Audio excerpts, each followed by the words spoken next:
Bismillahirrahmanirrahim. Assalamualaikum warahmatullahi wabarakatuh. Halo anak-anak, apa kabar? Sehat-sehat ya? Alhamdulillah.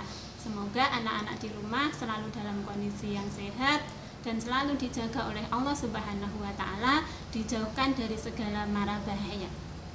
Amin.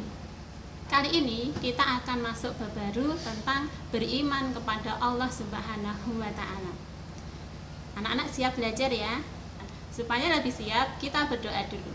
Berdoa dimulai.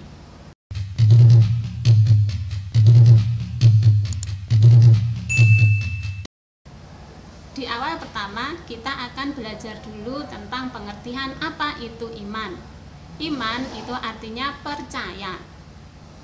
Percaya yang bagaimana? Nah, percaya kepada Allah itu tidak bisa asal-asalan percaya begitu saja. Percaya kepada Allah itu harus meliputi 3 hal. Yang pertama, percaya dalam hati. Yang kedua, percaya secara lisan. Dan yang ketiga, percaya dengan perbuatan. Maksudnya adalah membenarkan kebenaran Allah Subhanahu wa Ta'ala itu di dalam hati. Kemudian lisan kita juga mengatakan kalau Allah itu maha benar. Dan yang ketiga, membuktikan yang ada di dalam hati dan lisan itu dengan amal perbuatan kita. Jadi 3-tiganya itu harus ada. Salah satu saja hilang, berarti keimanan dia itu cacat. Contoh nih, iman yang cacat ya.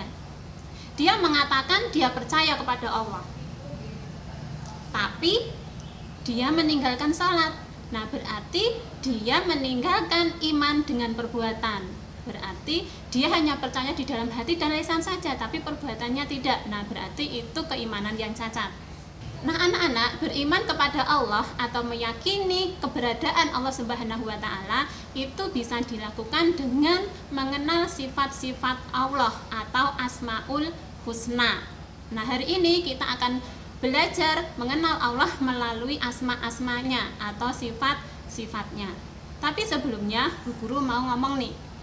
Anak-anak kan biasa menambah nama teman-temanmu atau menambah di belakang nama-nama temanmu itu dengan sifat-sifatnya. Contoh nih, si Radit yang baik hati itu. Nah, ditambahi baik hati karena ternyata Radit itu suka membantu. Atau ada si Ahmad yang pemalas itu. Nah, ditambahi si pemalas di belakang Ahmad itu karena memang anaknya pemalas, nggak pernah mau belajar misalnya. Atau Bu Isti yang pemarah itu. Nah, ada nama pemarah di belakang nama Bu Isti. Nah, itu karena mungkin Bu Isti suka marah-marah ya di sekolah. Nah, Allah Subhanahu wa Ta'ala pun punya 99 nama-nama yang baik, yang sebenarnya ada beberapa nama itu yang anak-anak sudah sering menggunakannya setiap hari. Contoh nih, kita sering mengucapkan Bismillahirrahmanirrahim.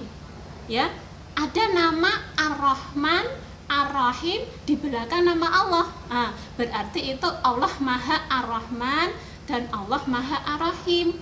Allah Maha Pengasih dan Allah Maha Penyayang. Kita juga sering mengucapkan kata-kata Allahu Akbar. Nah, ada nama Allah di belakangnya. Apa itu? Akbar, artinya maha besar. Ya. Nah, untuk hari ini kita akan belajar 5 asma Allah yang lain. Ya, supaya kita lebih mengenal Allah Subhanahu wa Ta'ala. Yang pertama adalah Allah Al-Basir. Al-Basir artinya Allah Maha Melihat. Allah Subhanahu wa Ta'ala itu bisa melihat sesuatu yang tidak bisa dilihat oleh manusia.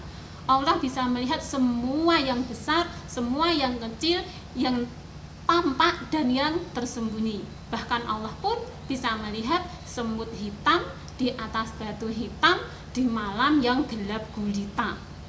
Ya, Allah juga bisa melihat sesuatu yang anak-anak sembunyikan. Apapun itu, anak berbohong, tahu. Anak menyembunyikan makanan, tahu. Karena Allah itu maha melihat, anak-anak jadi harus berhati-hati. jangan sampai kita banyak melakukan dosa. Yang kedua adalah Al-Adl. Allah Al-Adl atau Allah Maha Adil. Dalam Al-Quran dijelaskan Allah nanti akan memberi balasan kepada orang yang berbuat baik dan orang yang berbuat jahat. Semuanya baik dan jahat nanti sama-sama akan dibalas oleh Allah. Perbuatan baik akan Allah ganjar dengan surga, amal buruk akan Allah ganjar dengan neraka. Adil kan? Semuanya diganjar oleh Allah Subhanahu wa Ta'ala. Tidak ada satu amal perbuatan baik pun yang tidak dibalas oleh Allah, dan tidak ada satu perbuatan jahat pun yang tidak dibalas oleh Allah. Semuanya nanti akan dihitung, tidak ada yang terlewatkan. Jadi di sini anak-anak juga harus berhati-hati. Jadi di sini anak-anak juga harus berhati-hati dalam beramal. Dan anak-anak juga harus meniru Allah Subhanahu wa Ta'ala. Karena Allah di sini Maha Adil, maka anak-anak pun dalam kehidupan sehari-hari, ketika bergaul sama teman, ketika berkumpul dengan keluarga, anak-anak juga harus menerapkan sifat adil. Tidak boleh berat sebelah, sama teman A sayang, sama teman B enggak sayang, sama kakak sayang, sama adik enggak sayang. Itu namanya enggak adil. Yang ketiga adalah Al-Azim. Allah Al-Azim. Apa itu? Allah Maha Agung. Allah Subhanahu wa Ta'ala telah menciptakan alam semesta ini sendirian, tidak ada yang membantu. Hebat kan? Nah, keagungan Allah bisa kita buktikan nih. Kita tinggal di Jawa Tengah. Kita sudah keliling-keliling Jawa Tengah. Kita akan mengatakan, oh Jawa Tengah itu luas banget. Ternyata ada temen yang bilang, aku habis piknik ke Jawa Timur.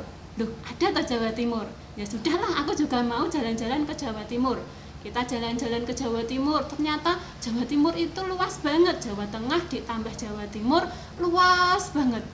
Sampai di Jawa Timur ada yang bilang, aku habis jalan-jalan dari Jawa Barat. Loh, ada ya Jawa Barat juga? Ternyata Jawa Tengah, Jawa Timur, Jawa Barat itu sudah luas banget. Ternyata masih ada yang namanya luar negeri. Sudah dikelilingi semua, ternyata bumi ini sangat luas. Belum lagi sekarang itu sudah dijual belikan tiket jalan-jalan ke planet Mars. Wow, ya, ternyata alam semesta ini tambah luas. Nah, itu semua adalah bukti keagungan Allah Subhanahu wa Ta'ala. Yang keempat, Allahu Ahad. Allah Al-Ahad atau Allah itu satu. Seperti dalam surat Al-Ikhlas, ya. Katakanlah Allah itu Esa. Allah tempat bergantung, tidak beranak dan tidak diperanakkan, dan tidak ada sesuatu pun yang menyamai Dia. Artinya di sini Allah itu satu, ya, selamanya satu. Kalau ada yang bilang Allah itu tiga, salah besar. Allah punya anak, salah. Allah itu perempuan, salah. Allah itu satu, bukan laki-laki, bukan perempuan, tidak punya anak, tidak punya istri, karena Allah itu hanya satu. Nah, itu tadi ya anak-anak beberapa sifat Allah atau nama Allah yang wajib kita ketahui. Semoga dengan lebih kita mengenal Allah, maka kita akan lebih yakin, lebih percaya kalau Allah itu memang benar-benar ada. Sampai di sini dulu perjumpaan kita. Insya Allah kita sambung di video-video selanjutnya. Ada salah dan kurangnya Bu Guru mohon maaf. Dan sebelum Bu Isti tutup, jangan lupa untuk like, subscribe, dan bunyikan lonceng notifikasinya supaya anak-anak mendapatkan video-video dari Bu Guru selanjutnya. Bu Guru akhiri, wassalamualaikum warahmatullahi wabarakatuh.